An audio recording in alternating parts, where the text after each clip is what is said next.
नमस्कार दोस्तों, दृष्टिकोण के इस मंच पर आपका स्वागत है और एक बार फिर से आपके साथ चर्चा के लिए मैं हूं दुष्यंत चोपड़ा।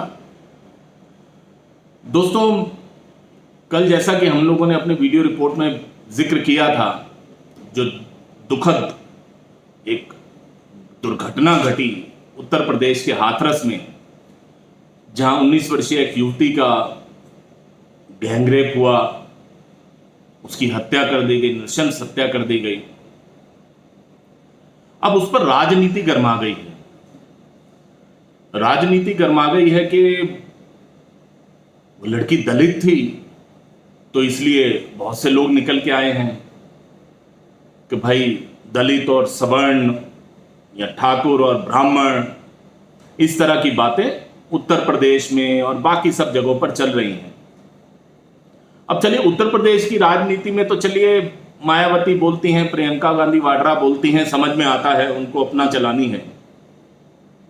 लेकिन हैरानी तब होती है जब महाराष्ट्र के जो गृह मंत्री हैं अनिल देशमुख, वो ट्वीट करते हैं और कहते हैं कि इट्स पेन, उनको बहुत दर्द महसूस हो रहा है उत्तर प्रदेश की घटना के ऊपर। वो उत्तर प्रदेश अपने ट्वीट में उत्तर प्रदेश की बिगड़ी हुई कानून व्यवस्था के ऊपर वहां के मुख्यमंत्री योगी आदित्यनाथ को कटघरे में खड़ा करते हैं अनिल देशमुख, जो कि महाराष्ट्र के गृह मंत्री हैं।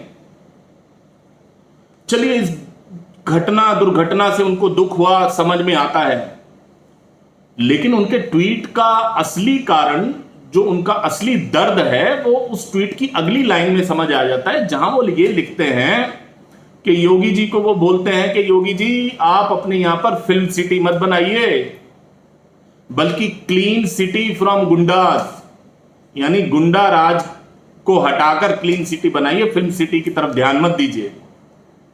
तो यहां पर वो जो उत्तर प्रदेश में जो फिल्म सिटी की घोषणा की है उत्तर प्रदेश के मुख्यमंत्री योगी आदित्यनाथ ने, तो अनिल देशमुख के बयान में वो दर्द छलक उठा। लेकिन सवाल ये उठता है कि ये वही अनिल देशमुख हैं जो कंगना को बोलते थे कि मुंबई में मत आना। जब वहां के मुंबई के कमिश्नर बोलते थे कंगना को कि मुंबई में मत आना, तब ये मुंह में दही जमाकर बैठे रहे, अनिल देशमुख कुछ नहीं बोले। जब संजय राउत ने कंगना रनौत को हरामखोर लड़की कहकर पुकारा, तब ये मुख्यमंत्री चुप रहे, इन्होंने कुछ नहीं बोला। सॉरी, ये गृह मंत्री अनिल देशमुख चुप रहे, इन्होंने कुछ नहीं बोला। जब पालघर में गृह मंत्री होने के नाते पुलिस विभाग इनके अंडर में आता है, पुलिस वालों के सामने संतों की नृशंस हत्या पीट पीट कर दी जाती है, तो उस मामले को किस तरह से लीपापोती करके रफा दफा करने में अनिल देशमुख और पूरी उद्धव ठाकरे सरकार लग जाती है, ये उनको नजर में नहीं आता। सुशांत सिंह राजपूत, जिनकी हत्या हो जाती है, और साफ परिलक्षित होता है कि किस तरह से ड्रग माफिया ने, जो मुंबई को और महाराष्ट्र को, अपने बॉलीवुड को कब्जे में ले रखा है, उन लोगों ने साजिश करके किस तरह से सुशांत सिंह राजपूत की हत्या की, उसको रातों रात 15 मिनट के अंदर पोस्टमार्टम करके आत्महत्या घोषित कर दिया जाता है और अपनी तरफ से तो मामला रफा दफा कर दिया जाता है। ये तो भला हो सुशांत सिंह राजपूत के इस देश में जो करोड़ों चाहने वाले हैं, जिन्होंने सोशल मीडिया पर उस आवाज को उठाया, ये तो भला हो कंगना रनौत का, जिसने निर्भीकता के साथ बिना डरे महाराष्ट्र गवर्नमेंट को चुनौती दी, गृह मंत्री अनिल देशमुख को चुनौती दी, और शिवसेना के शकुनी मामा संजय राउत को चुनौती दी, उद्धव ठाकरे को चुनौती दी। लेकिन उस कंगना का हाल क्या किया इन्होंने? वो तो लड़ाई लड़ ही रही है, लेकिन 8 सितंबर को आप एक नोटिस चस्पा करते हैं उसके घर के बाहर, और 9 तारीख को सुबह सुबह आकर उसके घर को तोड़ देते हैं, निस्तो नाबूद कर देते हैं, बावजूद इसके कि बॉम्बे हाई कोर्ट का क्लियर निर्देश था कि जब तक कोविड काल है, अगले निर्देशों तक किसी भी अवैध निर्माण के ऊपर बुलडोजिंग नहीं हो सकती। ये वही अनिल देशमुख हैं जो कि मुंबई में और महाराष्ट्र में जो चप्पे चप्पे में फैला हुआ दाऊद का नेटवर्क, दाऊद की अवैध बिल्डिंग्स, दाऊद के ठिकाने, जो पुलिस को भी पता है, प्रशासन को भी पता है, बीएमसी को भी पता है, उसको तोड़ना तो दूर, उसकी तरफ आंख उठाने से भी इनकी जान निकलती है।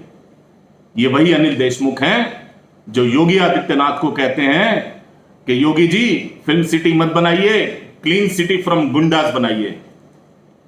थोड़ा अपने गिरेबान में झांक लिया होता अनिल देशमुख जी, थोड़ा अपने गिरेबान में झांक लिया होता। कहते हैं ना, पर उपदेश कुशल बहुतेरे, दूसरों को उपदेश देना बहुत आसान है, बहुत मजे से आप किसी को भी उपदेश दे सकते हैं, लेकिन आप अपने प्रदेश में देखिए कोरोना की हालत क्या है। महाराष्ट्र में कोरोना से मरीज त्रस्त हैं, त्राही त्राही मची हुई है पूरे महाराष्ट्र के अंदर। पूरे देश के जितने भी मामले हैं कोरोना के, उसके 20% अकेले महाराष्ट्र के अंदर हैं। 13.5 लाख से ज्यादा मामले महाराष्ट्र के अंदर हैं, और ये उंगली उठाते हैं उस उत्तर प्रदेश की तरफ जहां की कुल देश के मामलों का केवल और केवल 5% मामले हैं पूरे उत्तर प्रदेश में। इन सब चीजों के चलते आज महाराष्ट्र की इस बदतर स्थिति के लिए जिम्मेदार कौन है? कौन जिम्मेदार है बाला साहब ठाकरे की शिवसेना को रसातल में पहुंचाने का? उनके नाम को डुबोने का जिम्मेदार कौन है?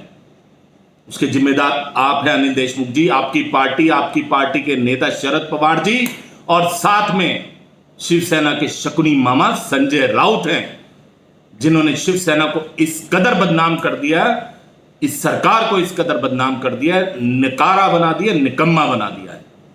इसमें कोई शक नहीं कि उत्तर प्रदेश में हाथरस के अंदर जो घटना हुई है, जो हत्याकांड हुआ है, जो जघन्य हत्याकांड हुआ है, उसकी भर्त्सना की जानी चाहिए, उसकी निंदा की जानी चाहिए। जो भी दोषी हैं उनको फास्ट ट्रैक कोर्ट के तहत जल्दी से जल्दी फांसी के तख्ते पर चढ़ा देना चाहिए। लेकिन यह कार्रवाई करने में उत्तर प्रदेश की सरकार ने कोई कोताही नहीं बरती। जब यह मामला प्रकाश में आया तो यह प्रकाश में आते ही वो चारों दोषी जेल के अंदर हैं, उनके ऊपर मुकदमा दायर हो चुका है, और उत्तर प्रदेश सरकार की ओर से पीड़िता के परिवार को 10 लाख का मुआवजा दे दिया गया है, डिलीवर हो चुका है, उनको पेमेंट पहुंचा दी गई है। हाथरस के डीएम की वेबसाइट पर और उनके ट्विटर अकाउंट पर जाकर देखा जा सकता है कि 10 लाख रुपए पीड़िता के परिवार में पहुंच चुके हैं। और अनिल देशमुख जी आईना दिखाने की कोशिश कर रहे हैं योगी आदित्यनाथ को, और संवेदनहीनता की हद देखिए कि एक परिवार ने अपनी बेटी खो दी, लेकिन लोगों को राजनीति सूझ रही है दलित की। मायावती ट्वीट करती हैं तो दलित लिखती हैं, प्रियंका वाड्रा लिखती हैं तो ट्वीट करती हैं तो उसमें भी वो दलित लिखती हैं।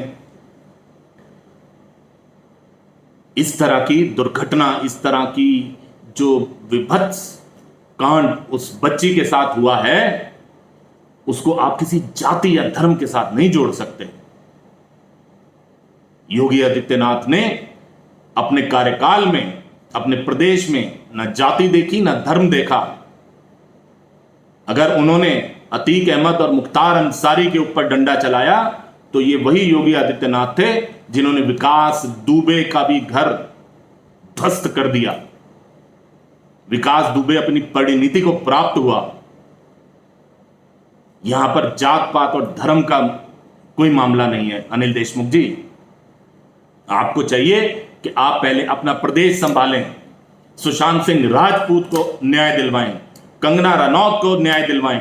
कोरोना से जो त्रस्त है, त्राही त्राही जो मची है आपके प्रदेश में, आप वहां की जनता को उससे राहत दिलवाने का प्रयास करें। गृह मंत्री होने के नाते यह आपका कर्तव्य है कि आप पाल घर के दोषियों को सजा दिलवाने का काम करें। दूसरों के फटे में टांग अड़ाकर आप अपनी राजनीति मत चमकाइए। आज इस कार्यक्रम के माध्यम से मैं अपने दर्शकों से भी आह्वान करना चाहूंगा कि आप महाराष्ट्र के गृह मंत्री अनिल देशमुख के इस बयान का ज्यादा से ज्यादा विरोध करें, सोशल मीडिया पर इस चीज को ज्यादा से ज्यादा शेयर करें, हमारे वीडियो को शेयर करें, और अगर आपको लगता है कि हमने जो बात कही है वो सही है तो हमारा समर्थन करें, हमें सपोर्ट दें, हमारे चैनल को सब्सक्राइब करें, ताकि इस तरह की विवेकपूर्ण, खोजपूर्ण और तथ्यात्मक रिपोर्ट्स आपके पास आती रहें। ज्यादा से ज्यादा इस वीडियो को लाइक करिए, डिफरेंट प्लेटफॉर्म्स पर शेयर करिए। मुझे आशा है कि हमारे दर्शक हमेशा की तरह हमारा सपोर्ट करते रहेंगे, और क्योंकि हम लोग हमेशा राजनीति से ऊपर उठकर समाज की भलाई जिसमें है, देश की भलाई जिसमें है, उन्हीं मुद्दों को उठाएंगे। बहुत बहुत धन्यवाद दोस्तों।